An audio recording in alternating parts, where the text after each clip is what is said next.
মজলিসগুলোর মধ্যে বেশি বেশি করে গমন করা। অপর দিক থেকে এটা আমাদের জন্য আমলি লাইনে অনেক বড় সওয়াবের ভান্ডার আমাদের আমল নামায় সঞ্চিত হয়। রাসূল করিম সাল্লাল্লাহু আলাইহি সাল্লাম বলেন, মাজলিসুল ইলমি খায়রুম মিন ইবাদাতি 60 সানা। একটি ইলমের মজলিস 60 বছর নফল ইবাদতের চেয়ে বেশি সওয়াব। সুবহানাল্লাহ। অপর এক হাদিসের মধ্যে আছে, আল্লাহর হাবিব বলেন, তাদারুসুল ইলমি সাআতুম মিনাল লাইল খায়রুম মিন আহইয়াইহা। রাতের এক অংশ ইলমি আলোচনা করা, ইলম নিয়ে আলোচনা করা, মাসনা মাসাইল শিক্ষা করা, খায়রুম মিন আহইয়াইহা, সারা রাত নফল ইবাদতের চেয়ে উত্তম। বলি সুবহানাল্লাহ। আর এই সমস্ত মাদ্রাসার উসিলায় এই দ্বীনি মজলিসগুলো হয়। এই মাদ্রাসাগুলো আমাদের জন্য অত্যন্ত বড় নিয়ামত। এই মাদ্রাসাগুলো যতদিন পর্যন্ত থাকবে এগুলো দ্বীনের দুর্গ। এখান থেকেই হক্কানি রব্বানি আল্লাহওয়ালা বুজুর্গ ব্যক্তি তৈরি হয়। তো এই মাদ্রাসাগুলোর প্রতি দৃষ্টি রাখা। আল্লাহর হাবিব সাল্লাল্লাহু আলাইহি ওয়াসাল্লাম হাদিসে কারিমা ইরশাদ করেন, তোমাদের জন্য মুক্তির রাস্তা হলো 4টি। হাদিসে কারিমায় রাসূল বলেন, ক্বালান নবী সাল্লাল্লাহু আলাইহি ওয়াসাল্লাম, কুন আলিমান আও মুতাআল্লিমান আও মুঈনান আও মুহিব্বান লা তাকুন খামিসান ফাতাহলিক। আও কামা ক্বালা সাইয়্যিদুল আনামি সাল্লাল্লাহু আলাইহি ওয়াসাল্লাম। আল্লাহর হাবিব বলেন, কুন আলিমান, যদি সম্ভব হয় তুমি আলেম হয়ে যাও। রাসূল প্রথমেই বলেন, যদি সম্ভব হয় তুমি আলেম হয়ে যাও। আসমানের নিচে জমিনের উপরে আল্লাহর কাছে সবচেয়ে বেশি দামি হলো উলামায়ে কেরাম।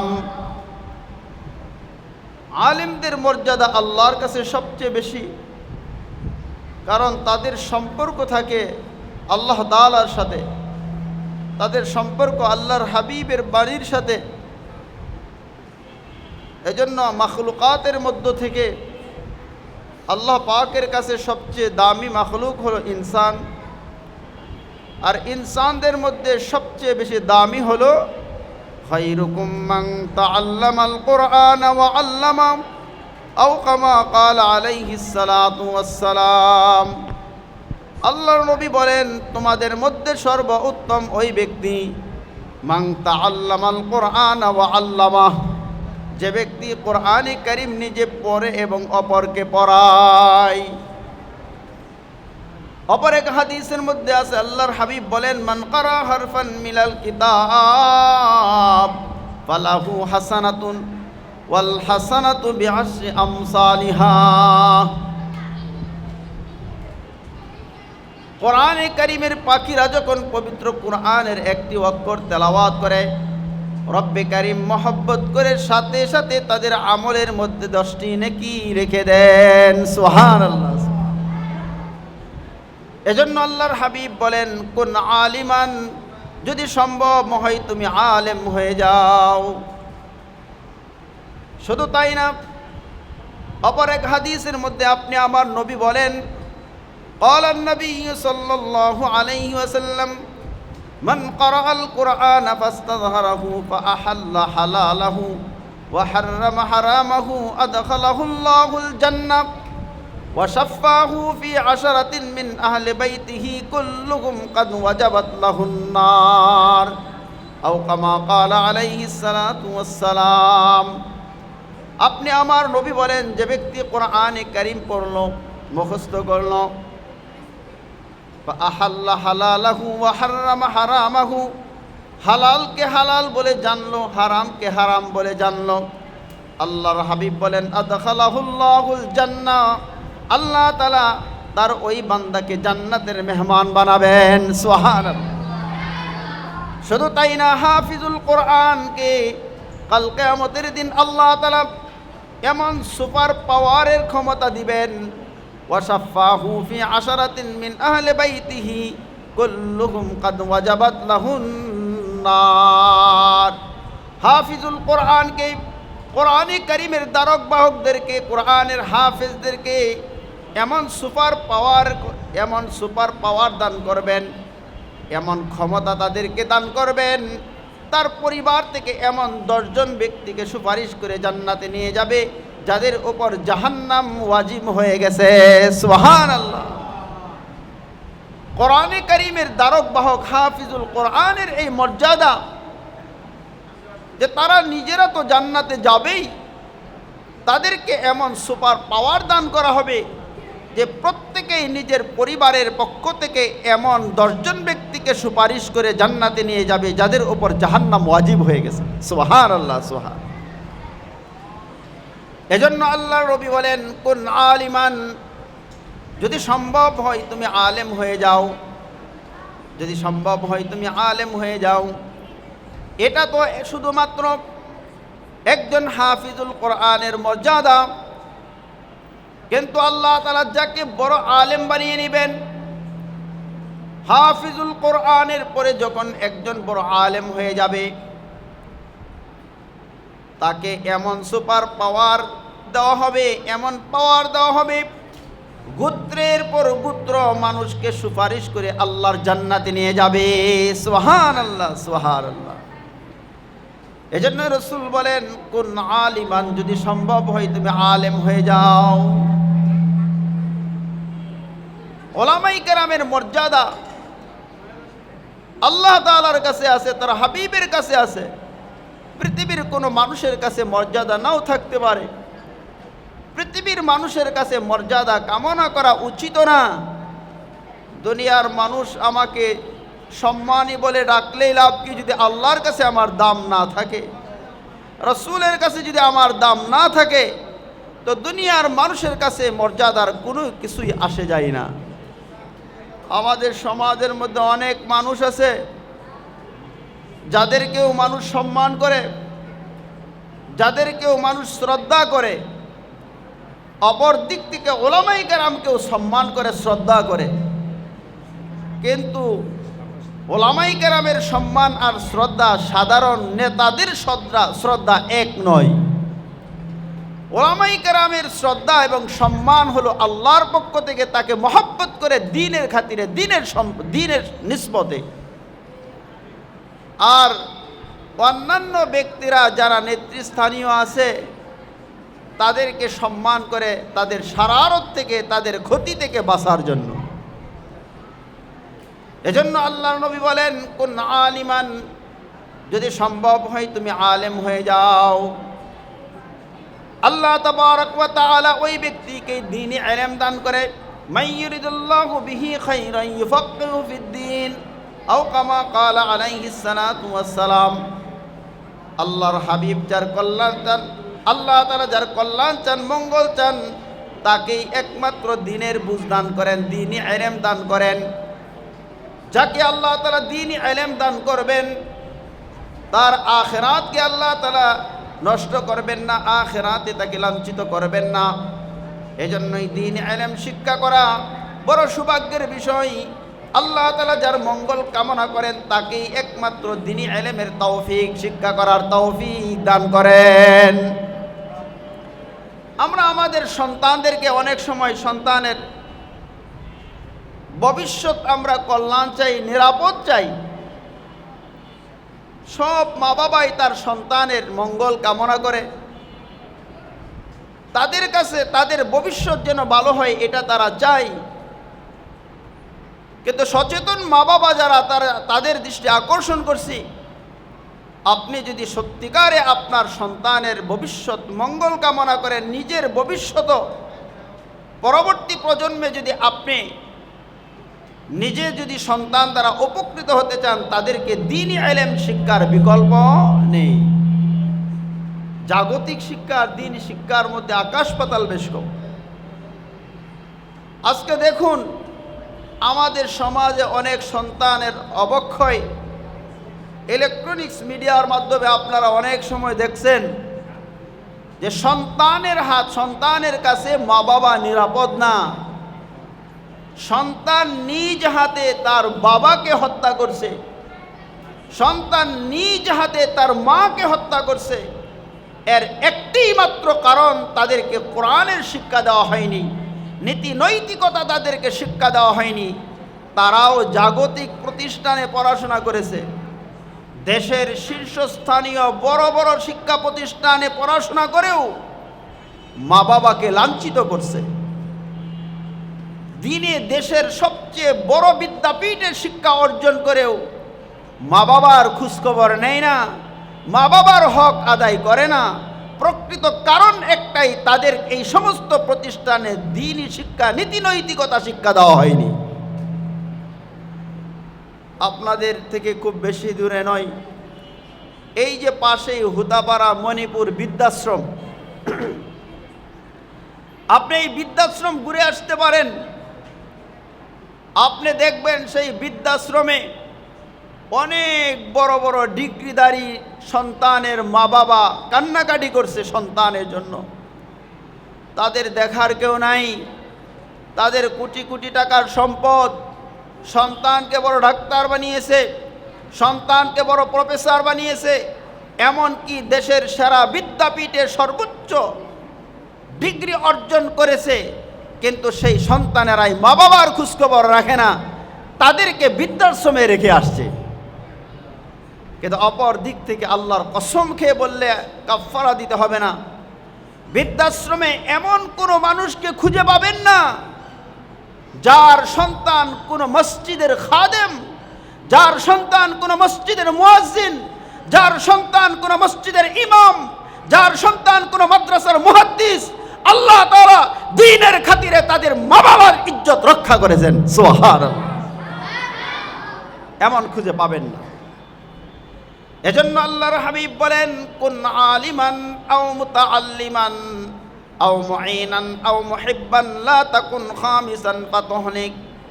প্রথম নাম্বার হলো, যদি সম্ভব হয় তুমি আলেম হয়ে যাও, কারণ আসমানের নিচে জমিনের উপরে আল্লাহর কাছে সবচেয়ে দামি হলো উলামায়ে কেরাম। একজন সন্তানকে যদি আপনি বড় আলেম বানান, একজন সন্তানকে যদি আপনি হাফিজুল কোরআন বানান, আপনার অবর্তমানে ওই সন্তান আপনার জন্য দোয়া করবে। হাদিসের মধ্যে আছে, আল্লাহর হাবিব বলেন, ক্বালান নবী সাল্লাল্লাহু আলাইহি ওয়াসাল্লাম, ইযা মাতাল ইনসান ইনকাতা আনহু আমালুহু ইল্লা মিন সালাস, ইল্লা মিন সাদাকাতিন জারিয়াতিন আও ইলমিন ইনতাফাউ বিহা আও ওয়ালাদিন সালিহিন আও কামা ক্বালা আলাইহিস সালাতু ওয়াস সালাম। আপনি আমার নবী বলেন, মানুষ যখন মারা যাবে, মানুষ যখন দুনিয়া থেকে বিদায় হয়ে যাবে, ইনকাতা আনহু আমালুহু ইল্লা মিন সালাস, তার সমস্ত নেক আমলের দরজা বন্ধ হয়ে যাবে, কিন্তু এমন তিনটা আমল আছে যেই তিনটি আমলের সওয়াব কিয়ামত পর্যন্ত আমল নামায় পৌঁছতে থাকবে, সুবহানাল্লাহ।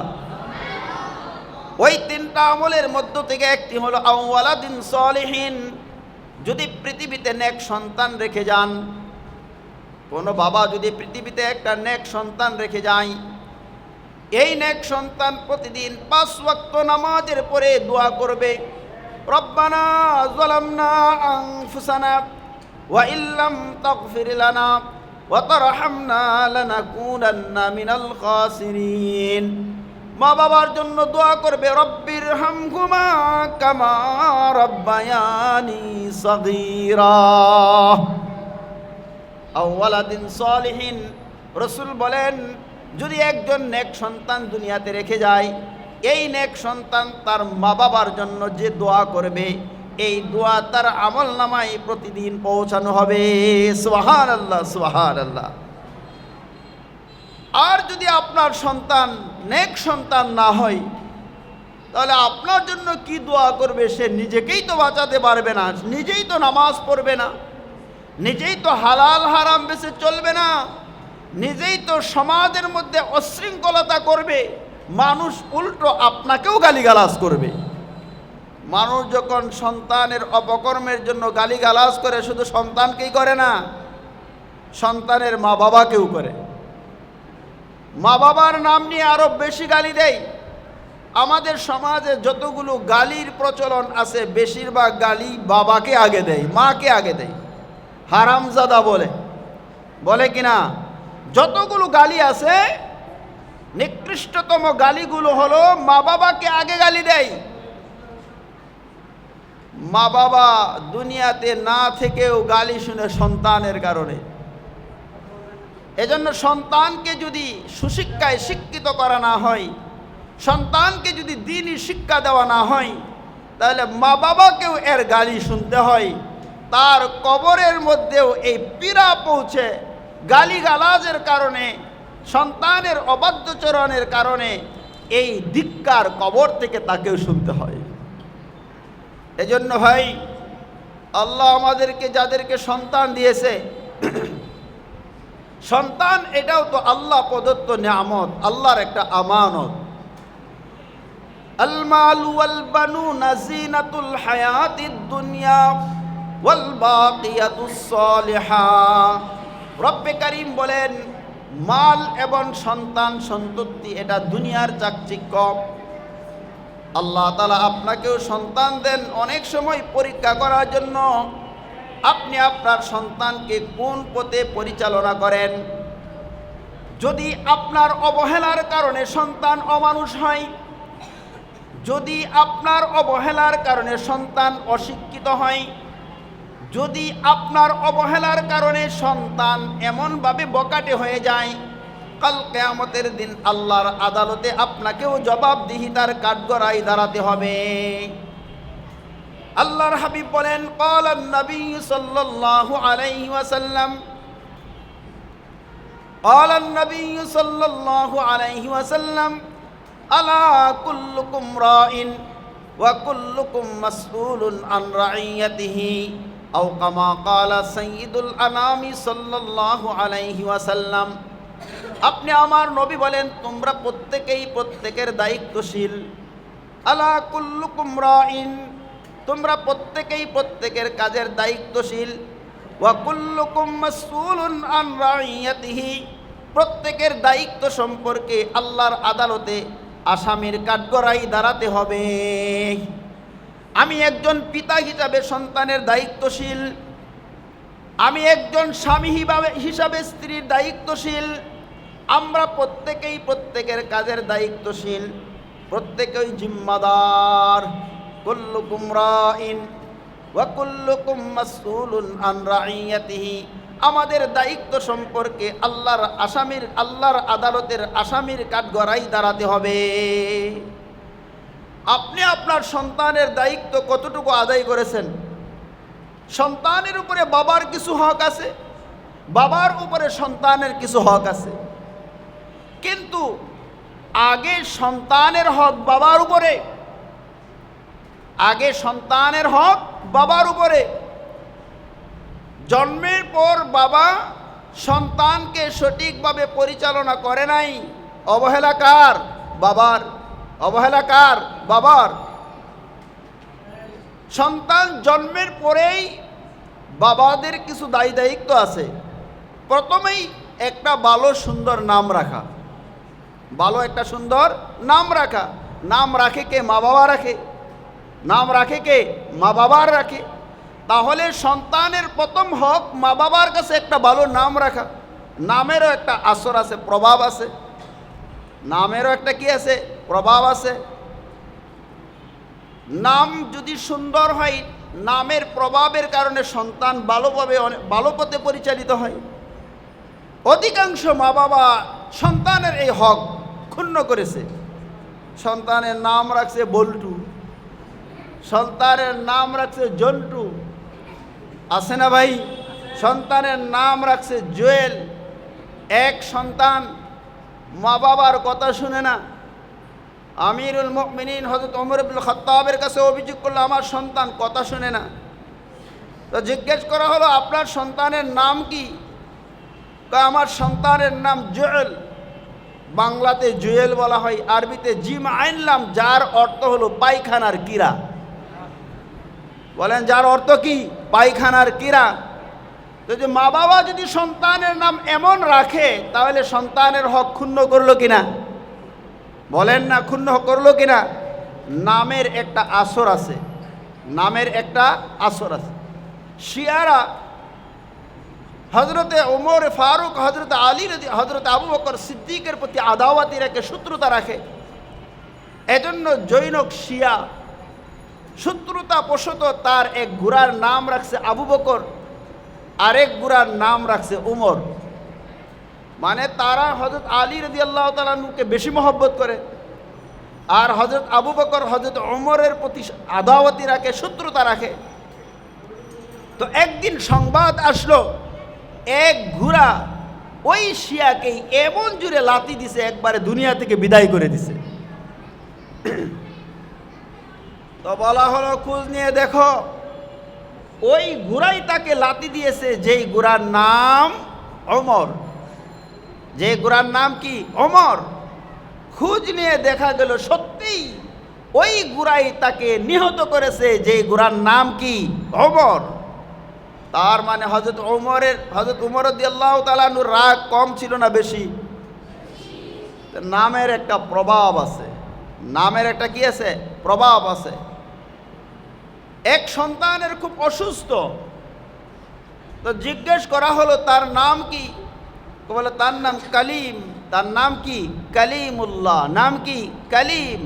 তো কালিম অর্থই অসুস্থ, ওই নামটা পরিবর্তন করে রাখা হলো সালিম। আল্লাহ তাআলা অসুস্থতা দূর করে তাকে সুস্থ বানায় দিলেন। সুবহানাল্লাহ। কারণ সালিম অর্থ সুস্থ। সালিম অর্থ কি? সুস্থ। তো যে কথাটা বলছিলাম, আগে মা বাবা সন্তানের হক নষ্ট করে। কারণ সন্তানের আগে হক কার উপরে? মা বাবার উপরে। আপনি সন্তানের হক নষ্ট করবেন, আর আপনি সন্তানের কাছ থেকে ভালো কিছু কামনা করবেন, তা কখনোই হতে পারে না। তেঁতুল গাছ লাগিয়ে আঙ্গুর ফল আশা করা যায় না। আপনার সন্তানকে আপনি এমন শিক্ষা প্রতিষ্ঠানে পড়াশোনা করাবেন যেখানে নীতি নৈতিকতা শিক্ষা দেওয়া হয় না, যেখানে সন্তানদেরকে এমন কিছু শিক্ষা দেওয়া হয় যেগুলো কোরআন এবং হাদিস সাপোর্ট করে না, এগুলো আপনার সন্তানের ভবিষ্যৎ মঙ্গল হতে পারে না। শুরু থেকেই তাদেরকে মিথ্যা ভুলভাল শিক্ষা দেওয়া হয়। এই দ্বীনি মাদ্রাসাগুলোর মধ্যে কি পড়ানো হয় এটা খোঁজ নিয়ে দেখবেন। এখানে কবিতা আছে, ওখানেও কবিতা আছে, এখানেও কবিতা আছে, ওখানেও কবিতা আছে। ওখানে শিক্ষা দেওয়া হয় হাড্ডিমা টিম টিম, তারা মাঠে পারে ডিম, তাদের খাড়া আছে দুটি শিং। এমন কবিতা শিক্ষা দেওয়া হয় কিনা? হাড্ডিমা টিম টিম, তারা মাঠে পারে ডিম, তাদের খাড়া আছে দুটি শিং। আপনাদেরকে জিজ্ঞেস করতে চাই, এমন কোনো প্রাণী আপনারা দেখেছেন শিং আছে আবার ডিম পারে? আর বলেন না, আপনারা দেখছেন নাকি? আমার জানা নাই, আমি দেখি নাই, আশা করি আপনারাও দেখেন নাই। শিং আছে আবার ডিম পারে, এমন প্রাণী আছে? আচ্ছা বলেন তো, এই মিথ্যা আপনি আমার সন্তানকে কেন শিক্ষা দেওয়া হয়?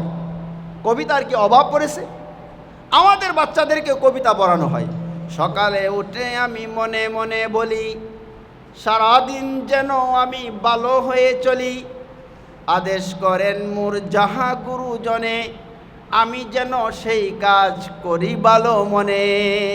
উপদেশ আছে না নাই? বলেন আছে না নাই? একটা বাচ্চা, একটা সন্তান যদি সকালে উঠে এই পণ করে, এই ওয়াদা করে যে সকালে উঠে আমি মনে মনে বলি সারাদিন যেন আমি ভালো হয়ে চলি, আদেশ করেন মোর যাহা গুরুজনে, আমি যেন সেই কাজ করি ভালো মনে, এর চেয়ে উত্তম উপদেশ কিছু হতে পারে? বলেন হতে পারে? অথচ আমাদের সন্তানদেরকে তারা মিথ্যা কি শিক্ষা দেওয়া হচ্ছে।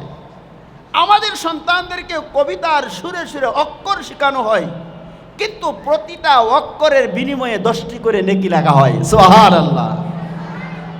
আই ছেলেরা আই মেয়েরা ব্ল্যাকবোর্ডেরই কাছে আলিফ বাতা শিকার একটা সুন্দর নিয়ম আছে।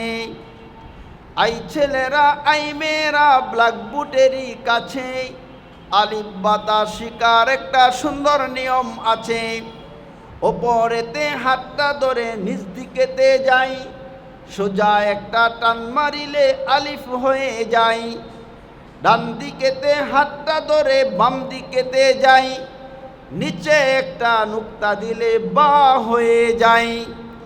ডান দিকেতে হাতটা ধরে বাম দিকেতে যাই, ওপরে দুইটা নুক্তা দিলে তা হয়ে যায়। ডান দিকেতে হাতটা ধরে বাম দিকেতে যাই, ওপরে তিনটা নুক্তা দিলে সা হয়ে যায়।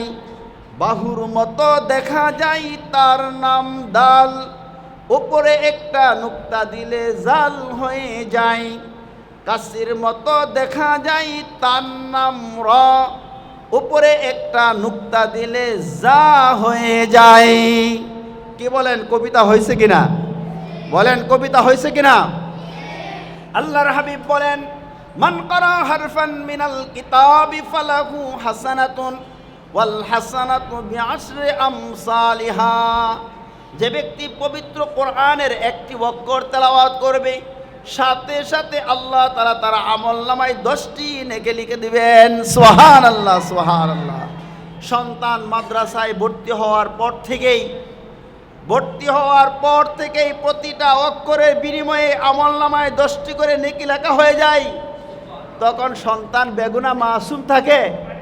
সন্তানের তো ইচ্ছায় আসে নাই, তার অভিভাবক মা বাবার ইচ্ছায় আসছে। আল্লাহ তাআলা এই সওয়াবটা মা বাবার আমলনামায় লিখে দেন। সুবহানাল্লাহ, সুবহানাল্লাহ। তাইলে বলেন, অভিভাবকের দায়িত্ব আছে না নাই? আওয়াজ দিয়ে বলেন, আছে না নাই? আগে সন্তানের হক মা বাবার উপরে। এক বর্ণনায় আছে, কাল কিয়ামতের দিন কিছু মানুষ যখন জাহান্নামী হয়ে যাবে, ফারিকুন ফিল জান্নাতি ওয়া ফারিকুন ফিস সাঈর। কিছু মানুষ যখন জাহান্নামী হয়ে যাবে, তাদের বিভিন্ন অপরাধ, বিভিন্ন ধরনের গুনাহের কারণে জাহান্নামের সিদ্ধান্ত হয়ে যাবে। আর যখন কিছু সন্তানেরা দেখবে তাদের মা বাবার অবহেলার কারণে তারা দ্বীনি শিক্ষা থেকে বঞ্চিত হয়ে গেছে, নীতি নৈতিকতা থেকে বঞ্চিত হয়ে গেছে, তারা আবেদন করবে, রব্বে কারীম, আমরা তো এই নীতি নৈতিকতা থেকে আমাদের মা বাবার কারণে আমরা লাঞ্ছিত হয়ে গেছি, যেহেতু তাদের কারণেই আমাদের এই অবস্থা হয়েছে, তাদেরকে জাহান্নামের দরওয়াজার মধ্যে শোয়া দেন, তাদের বুকের উপর পাড়া দিয়ে আমরা জাহান্নামে প্রবেশ করব। বলে নাউজুবিল্লাহি মিন যালিক। তাহলে মা বাবার কিছু দায়বদ্ধতা আছে না নাই? এজন্য রাসূল বলছেন, আলা কুল্লুকুম রাইন ওয়া কুল্লুকুম মাসউলুন আন রাইয়াতিহি। তোমরা প্রত্যেকেই দায়িত্বশীল, প্রত্যেকেই দায়িত্ব সম্পর্কে আল্লাহর আদালতে আল্লাহর আসামির কাঠগড়ায় জবাবদিহি করতে হবে। এজন্য আমরা যারা অভিভাবক আছি, আমাদের